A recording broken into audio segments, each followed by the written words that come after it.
ನೋಡ್ರಿ, ಈ ಸಿದ್ದರಾಮಯ್ಯ ಸರ್ಕಾರ ಹೆಂಗಿದೆ ಅಂದರೆ ಏನು ಬೇಕಾದ್ರೂ ನಡೀತದೆ. ಮತ್ತು ಅದರಲ್ಲಿ ಅಲ್ಪಸಂಖ್ಯಾತರ ವಿಷಯ ಬಂದರೆ ಅಪೀಸ್ಮೆಂಟ್ ಸ್ಟಾರ್ಟ್ ಆಗ್ತದೆ. ಇವತ್ತು ಪರಪ್ಪನ ಅಗ್ರಹಾರ ಅಂದರೆ ಅಕ್ರಮಗಳ ಒಂದು ಸರಮಾಲಿನ್ಯ ಆಗಿದೆ. ಆ ಪರಪ್ಪನ ಅಗ್ರಹಾರ ಎಷ್ಟೋ ಜನ ಇಶ್ಯೂಗಳು ಬರ್ತವೆ. ಈಗ ತಸ್ಕೇರಿ ಕೋಯಿಬ ಏನದಲ್ಲ, ಲಷ್ಕರ್ ಕೋಯಿಬ ಅವರು ಉಗ್ರಗಾಮಿಗಳು ಏನು ಅಲ್ಲಿದ್ದಾರೆ, ಅವರು ಮೊಬೈಲ್ಗೆ ಅವ್ರಿಗೆ ಸಿಗುವಂಥದ್ದು, ಮೊಬೈಲ್ ಮುಖಾಂತರ ಮಾತಾಡುವಂಥದ್ದು ಎಲ್ಲವೂ ಆ್ಯಕ್ಟಿವಿಟೀಸ್ ನಡೆದಾವಂತಂದರೆ it shows the weakness of the state government. State government ಭಾಳ ವೀಕ್ ಆಗಿದೆ, ದುರ್ಬಲ ಆಗಿದೆ. ಅದರಿಂದ ಇವೆಲ್ಲ ನಡೀತಾ ಇದೆ.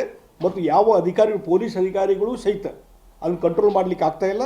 ಹೀಗಾಗಿ ಲಷ್ಕರ್ ಇ ತೊಯ್ಬಾ ಇರ್ಬೋದು ಮತ್ತು ಇನ್ನಿತರ ಕೈದಿಗಳು ಇರ್ಬೋದು, ಅವರು ರಾಜಾರೋಷವಾಗಿ ಎಲ್ಲ ರೀತಿ ಫೆಸಿಲಿಟಿ ತೊಗೊತಾ ಇದ್ದಾರೆ ಮತ್ತು ಎಲ್ಲ ಅಕ್ರಮ ಚಟುವಟಿಕೆ ಅಲ್ಲಿ ನಡೀತಾ ಇದೆ. ಇಷ್ಟಾದರೂ ರಾಜ್ಯ ಸರ್ಕಾರಕ್ಕೆ ಕಾಳಜಿ ಇಲ್ಲ ಅಂತಂದರೆ ಮಾಧ್ಯಮದವರು ಸಹಿತ ಸಾಕಷ್ಟು ಸಲ ತೋರಿಸ್ತಾ ಇದ್ದಾರೆ, ಸಾಕಷ್ಟು ಬಿತ್ತನೆ ಆಗಿದೆ ಮತ್ತು ಪತ್ರಿಕೆಯಲ್ಲಿ ಬರ್ತಾ ಇದೆ. ಇಷ್ಟೆಲ್ಲ ಆದಮೇಲೂ ಸರ್ಕಾರ ಸುಮ್ಮ ಕುಂತದಂದರೆ ಇವ್ರದ್ದು ಅದ್ರ ಜೊತೆ ಕೈ ಜೋಡಿಸಿದ್ದಾರೆ. ಇವ್ರು ಕೆಲವು ಅಧಿಕಾರಿಗಳಿರ್ಬೋದು, ಮಂತ್ರಿಗಳಿರ್ಬೋದು, ಅವ್ರದ್ದು ಹ್ಯಾಂಡ್ ಇನ್ ಗ್ಲೋ ಅದರಲ್ಲಿ ಇದ್ದುದರಿಂದ ಇವೆಲ್ಲ ರಾಜಾರೋಷವಾಗಿ ನಡೀತದೆ. ಅದಕ್ಕಾಗಿ ರಾಜ್ಯ ಸರ್ಕಾರ ಎಲ್ಲಿವರೆಗೆ ಗಟ್ಟಿ ಆಗೋದಿಲ್ಲ, ಎಲ್ಲಿವರೆಗೆ ಒಂದು ಅಡ್ಮಿನಿಸ್ಟ್ರೇಟಿವ್ ಒಂದು ತಮ್ಮ ಸ್ಟ್ರೆಂತ್ ತೋರಿಸೋದಿಲ್ಲ, ಅಲ್ಲಿವರೆಗೆ ನಡೆಯುವಂಥದ್ದು. ಇದರಿಂದ ಏನಾಗ್ತದೆ, ದೇಶದ ಹಿತಾಸಕ್ತಿಗೆ ತೊಂದರೆ ಆಗ್ತದೆ, ದೇಶದ ರಕ್ಷಣೆಗೆ ತೊಂದರೆ ಆಗ್ತದೆ. ಈ ದೇಶದ್ರೋಹಿ ಚಟುವಟಿಕೆ ಇದೇ ಮುಂದುವರಿತದೆ. ಅದಕ್ಕಾಗಿ ರಾಜ್ಯ ಸರ್ಕಾರ ಈಗಲಾದರೂ ಎಚ್ಚೆತ್ತು. ಯಾವ ರೀತಿ ಕಬ್ಬು ಬೆಳೆಗಾರರ 8 ದಿವಸ ಅದಕ್ಕೆ ಇದಾದ ಮೇಲೆ ಅಜಿಟೇಷನ್ ಆದಮೇಲೆ ಎಚ್ಚರ ಆದ್ರಲ್ಲ, ಹಂಗೆ ಈಗಲಾದರೂ ಎಚ್ಚರಾಗಿ ತಕ್ಷಣ ಕ್ರಮ ಕೈಗೊಳ್ಬೇಕು ಅಂತ ಒತ್ತಾಯವನ್ನು ನಾನು ಮಾಡ್ತೇನೆ.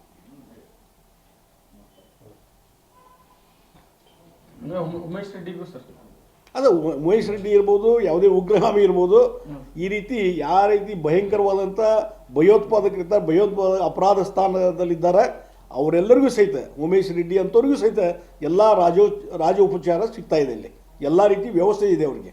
ಹೀಗಾಗಿ ಸರ್ಕಾರದ ಕಂಟ್ರೋಲ್ಗೆ ಉಳಿದಿಲ್ಲ. ಇದ್ರ ಬಗ್ಗೆ ತೀಕ್ಷ್ಣವಾದಂಥ ಕ್ರಮ ಕೈಗೊಂಡು ಒತ್ತಾಯ ಮಾಡ್ತಾರೆ. ನೋಡ್ರಿ, ಈ ಸಿದ್ದರಾಮಯ್ಯ ಸರ್ಕಾರ ಹೆಂಗಿದೆ ಅಂದರೆ ಏನು ಬೇಕಾದ್ರೂ ನಡೀತದೆ. ಮತ್ತು ಅದರಲ್ಲಿ ಅಲ್ಪಸಂಖ್ಯಾತರ ವಿಷಯ ಬಂದರೆ ಅಪೀಸ್ಮೆಂಟ್ ಸ್ಟಾರ್ಟ್ ಆಗ್ತದೆ. ಇವತ್ತು ಪರಪ್ಪನ ಅಗ್ರಹಾರ ಅಂದರೆ ಅಕ್ರಮಗಳ ಒಂದು ಸರಮಾಲಿನ್ಯ ಆಗಿದೆ. ಆ ಪರಪ್ಪನ ಅಗ್ರಹಾರ ಎಷ್ಟೋ ಜನ ಇಶ್ಯೂಗಳು ಬರ್ತವೆ. ಈಗ ತಸ್ಕೇರಿ ಕೋಯಿಬ ಏನದಲ್ಲ, ಲಷ್ಕರ್ ಕೋಯಿಬ ಅವರು ಉಗ್ರಗಾಮಿಗಳು ಏನು ಅಲ್ಲಿದ್ದಾರೆ, ಅವರು ಮೊಬೈಲ್ಗೆ ಅವ್ರಿಗೆ ಸಿಗುವಂಥದ್ದು, ಮೊಬೈಲ್ ಮುಖಾಂತರ ಮಾತಾಡುವಂಥದ್ದು ಎಲ್ಲವೂ ಆ್ಯಕ್ಟಿವಿಟೀಸ್ ನಡೆದಾವಂತಂದರೆ it shows the weakness of the state government. State government ಭಾಳ ವೀಕ್ ಆಗಿದೆ, ದುರ್ಬಲ ಆಗಿದೆ. ಅದರಿಂದ ಇವೆಲ್ಲ ನಡೀತಾ ಇದೆ. ಮತ್ತು ಯಾವ ಅಧಿಕಾರಿಗಳು, ಪೊಲೀಸ್ ಅಧಿಕಾರಿಗಳು ಸಹಿತ ಅದನ್ನು ಕಂಟ್ರೋಲ್ ಮಾಡಲಿಕ್ಕೆ ಆಗ್ತಾಯಿಲ್ಲ. ಹೀಗಾಗಿ ಲಷ್ಕರ್ ಇ ತೊಯ್ಬಾ ಇರ್ಬೋದು ಮತ್ತು ಇನ್ನಿತರ ಕೈದಿಗಳು ಇರ್ಬೋದು, ಅವರು ರಾಜಾರೋಷವಾಗಿ ಎಲ್ಲ ರೀತಿ ಫೆಸಿಲಿಟಿ ತೊಗೊತಾ ಇದ್ದಾರೆ ಮತ್ತು ಎಲ್ಲ ಅಕ್ರಮ ಚಟುವಟಿಕೆ ಅಲ್ಲಿ ನಡೀತಾ ಇದೆ. ಇಷ್ಟಾದರೂ ರಾಜ್ಯ ಸರ್ಕಾರಕ್ಕೆ ಕಾಳಜಿ ಇಲ್ಲ ಅಂತಂದರೆ ಮಾಧ್ಯಮದವರು ಸಹಿತ ಸಾಕಷ್ಟು ಸಲ ತೋರಿಸ್ತಾ ಇದ್ದಾರೆ, ಸಾಕಷ್ಟು ಬಿತ್ತನೆ ಆಗಿದೆ ಮತ್ತು ಪತ್ರಿಕೆಯಲ್ಲಿ ಬರ್ತಾ ಇದೆ. ಇಷ್ಟೆಲ್ಲ ಆದಮೇಲೂ ಸರ್ಕಾರ ಸುಮ್ಮ ಕುಂತದಂದರೆ ಇವ್ರದ್ದು ಅದ್ರ ಜೊತೆ ಕೈ ಜೋಡಿಸಿದ್ದಾರೆ. ಇವ್ರು ಕೆಲವು ಅಧಿಕಾರಿಗಳಿರ್ಬೋದು, ಮಂತ್ರಿಗಳಿರ್ಬೋದು, ಅವ್ರದ್ದು ಹ್ಯಾಂಡ್ ಇನ್ ಗ್ಲೋ ಅದರಲ್ಲಿ ಇದ್ದುದರಿಂದ ಇವೆಲ್ಲ ರಾಜಾರೋಷವಾಗಿ ನಡೀತದೆ. ಅದಕ್ಕಾಗಿ ರಾಜ್ಯ ಸರ್ಕಾರ ಎಲ್ಲಿವರೆಗೆ ಗಟ್ಟಿ ಆಗೋದಿಲ್ಲ, ಎಲ್ಲಿವರೆಗೆ ಒಂದು ಅಡ್ಮಿನಿಸ್ಟ್ರೇಟಿವ್ ಒಂದು ತಮ್ಮ ಸ್ಟ್ರೆಂತ್ ತೋರಿಸೋದಿಲ್ಲ, ಅಲ್ಲಿವರೆಗೆ ನಡೆಯುವಂಥದ್ದು. ಇದರಿಂದ ಏನಾಗ್ತದೆ, ದೇಶದ ಹಿತಾಸಕ್ತಿಗೆ ತೊಂದರೆ ಆಗ್ತದೆ, ದೇಶದ ರಕ್ಷಣೆಗೆ ತೊಂದರೆ ಆಗ್ತದೆ. ಈ ದೇಶದ್ರೋಹಿ ಚಟುವಟಿಕೆ ಇದೇ ಮುಂದುವರಿತದೆ. ಅದಕ್ಕಾಗಿ ರಾಜ್ಯ ಸರ್ಕಾರ ಈಗಲಾದರೂ ಎಚ್ಚೆತ್ತು. ಯಾವ ರೀತಿ ಕಬ್ಬು ಬೆಳೆಗಾರರ 8 ದಿವಸ ಅದಕ್ಕೆ ಇದಾದ ಮೇಲೆ ಅಜಿಟೇಷನ್ ಆದಮೇಲೆ ಎಚ್ಚರ ಆದ್ರಲ್ಲ, ಹಂಗೆ ಈಗಲಾದರೂ ಎಚ್ಚರಾಗಿ ತಕ್ಷಣ ಕ್ರಮ ಕೈಗೊಳ್ಬೇಕು ಅಂತ ಒತ್ತಾಯವನ್ನು ನಾನು ಮಾಡ್ತೇನೆ.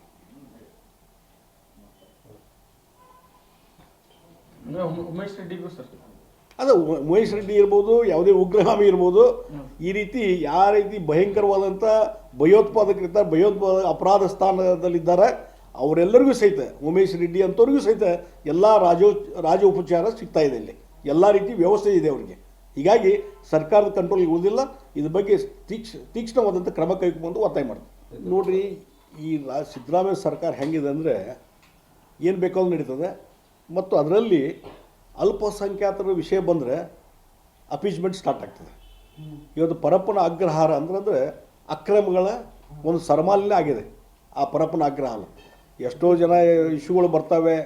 ಈಗ ತಸ್ಕೇರಿ ಕೋಯಿಬ ಏನದಲ್ಲ, ಲಷ್ಕರ್ ಕೋಯಿಬ ಅವರು ಉಗ್ರಗಾಮಿಗಳು ಏನು ಅಲ್ಲಿದ್ದಾರೆ, ಅವರು ಮೊಬೈಲ್ಗೆ ಅವ್ರಿಗೆ ಸಿಗುವಂಥದ್ದು, ಮೊಬೈಲ್ ಮುಖಾಂತರ ಮಾತಾಡುವಂಥದ್ದು ಎಲ್ಲವೂ ಆ್ಯಕ್ಟಿವಿಟೀಸ್ ನಡೆದಾವಂತಂದರೆ it shows the weakness of the state government ಭಾಳ ವೀಕ್ ಆಗಿದೆ, ದುರ್ಬಲ ಆಗಿದೆ. ಅದರಿಂದ ಇವೆಲ್ಲ ನಡೀತಾ ಇದೆ. ಮತ್ತು ಯಾವ ಅಧಿಕಾರಿಗಳು, ಪೊಲೀಸ್ ಅಧಿಕಾರಿಗಳು ಸಹಿತ ಅದನ್ನು ಕಂಟ್ರೋಲ್ ಮಾಡಲಿಕ್ಕೆ ಆಗ್ತಾ ಇಲ್ಲ.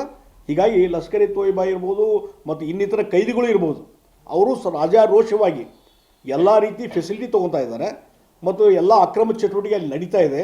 ಇಷ್ಟಾದರೂ ರಾಜ್ಯ ಸರ್ಕಾರಕ್ಕೆ ಕಾಳಜಿ ಇಲ್ಲ ಅಂತಂದರೆ ಮಾಧ್ಯಮದವರು ಸಹಿತ ಸಾಕಷ್ಟು ಸಲ ತೋರಿಸ್ತಾ ಇದ್ದಾರೆ, ಸಾಕಷ್ಟು ಬಿತ್ತನೆ ಆಗಿದೆ ಮತ್ತು ಪತ್ರಿಕೆಯಲ್ಲಿ ಬರ್ತಾ ಇದೆ. ಇಷ್ಟೆಲ್ಲ ಆದಮೇಲೂ ಸರ್ಕಾರ ಸುಮ್ಮನೆ ಕುಂತದಂದರೆ ಇವ್ರದ್ದು ಅದ್ರ ಜೊತೆ ಕೈ ಜೋಡಿಸಿದ್ದಾರೆ. ಇವ್ರು ಕೆಲವು ಅಧಿಕಾರಿಗಳಿರ್ಬೋದು, ಮಂತ್ರಿಗಳಿರ್ಬೋದು, ಅವ್ರದ್ದು ಹ್ಯಾಂಡ್ ಇನ್ ಗ್ಲೋ ಅದರಲ್ಲಿ ಇದ್ದುದರಿಂದ ಇವೆಲ್ಲ ರಾಜಾರೋಷವಾಗಿ ನಡೀತದೆ. ಅದಕ್ಕಾಗಿ ರಾಜ್ಯ ಸರ್ಕಾರ ಎಲ್ಲಿವರೆಗೆ ಗಟ್ಟಿ ಆಗೋದಿಲ್ಲ, ಎಲ್ಲಿವರೆಗೆ ಒಂದು ಅಡ್ಮಿನಿಸ್ಟ್ರೇಟಿವ್ ಒಂದು ತಮ್ಮ ಸ್ಟ್ರೆಂತ್ ತೋರಿಸೋದಿಲ್ಲ, ಅಲ್ಲಿವರೆಗೆ ನಡೆಯುವಂಥದ್ದು. ಇದರಿಂದ ಏನಾಗ್ತದೆ, ದೇಶದ ಹಿತಾಸಕ್ತಿಗೆ ತೊಂದರೆ ಆಗ್ತದೆ, ದೇಶದ ರಕ್ಷಣೆಗೆ ತೊಂದರೆ ಆಗ್ತದೆ. ಈ ದೇಶದ್ರೋಹಿ ಚಟುವಟಿಕೆ ಇದೇ ಮುಂದುವರಿತದೆ. ಅದಕ್ಕಾಗಿ ರಾಜ್ಯ ಸರ್ಕಾರ ಈಗಲಾದರೂ ಎಚ್ಚೆತ್ತು. ಯಾವ ರೀತಿ ಕಬ್ಬು ಬೆಳೆಗಾರರ 8 ದಿವಸ ಅದಕ್ಕೆ ಇದಾದಮೇಲೆ ಅಜಿಟೇಷನ್ ಆದಮೇಲೆ ಎಚ್ಚರ ಆದ್ರಲ್ಲ, ಹಂಗೆ ಈಗಲಾದರೂ ಎಚ್ಚರಾಗಿ ತಕ್ಷಣ ಕ್ರಮ ಕೈಗೊಳ್ಬೇಕು ಅಂತ ಒತ್ತಾಯವನ್ನು ನಾನು ಮಾಡ್ತೇನೆ.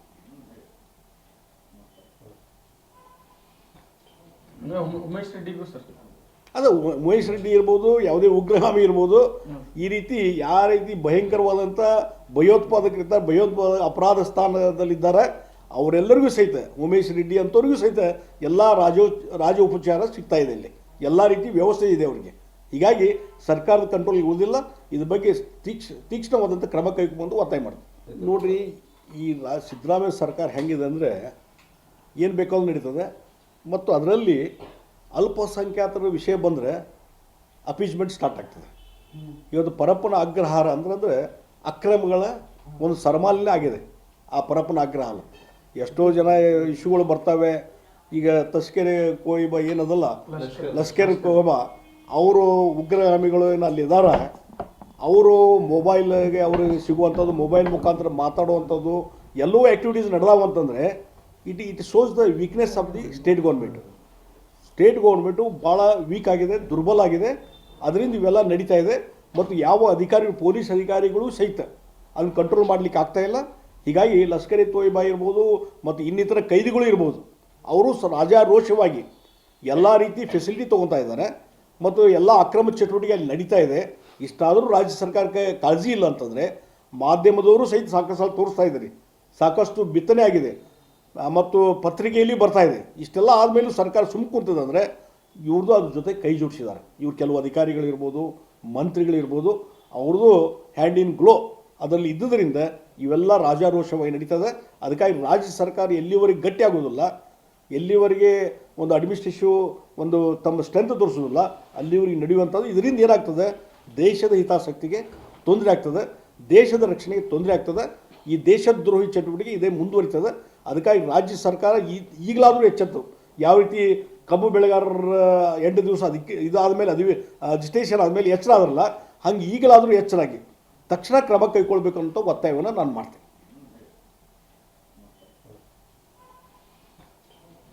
ಉಮೇಶ್ ರೆಡ್ಡಿಗೂ ಸರ್ ಅದು ಉಮೇಶ್ ರೆಡ್ಡಿ ಇರ್ಬೋದು, ಯಾವುದೇ ಉಗ್ರಗಾಮಿ ಇರ್ಬೋದು, ಈ ರೀತಿ ಯಾವ ರೀತಿ ಭಯಂಕರವಾದಂಥ ಭಯೋತ್ಪಾದಕರಿದ್ದಾರೆ, ಅಪರಾಧ ಸ್ಥಾನದಲ್ಲಿದ್ದಾರೆ, ಅವರೆಲ್ಲರಿಗೂ ಸಹಿತ ಉಮೇಶ್ ರೆಡ್ಡಿ ಅಂಥವ್ರಿಗೂ ಸಹಿತ ಎಲ್ಲ ರಾಜ ಉಪಚಾರ ಸಿಗ್ತಾ ಇದೆ. ಇಲ್ಲಿ ಎಲ್ಲ ರೀತಿ ವ್ಯವಸ್ಥೆ ಇದೆ ಅವರಿಗೆ. ಹೀಗಾಗಿ ಸರ್ಕಾರದ ಕಂಟ್ರೋಲ್ಗೆ ಉಳಿದಿಲ್ಲ.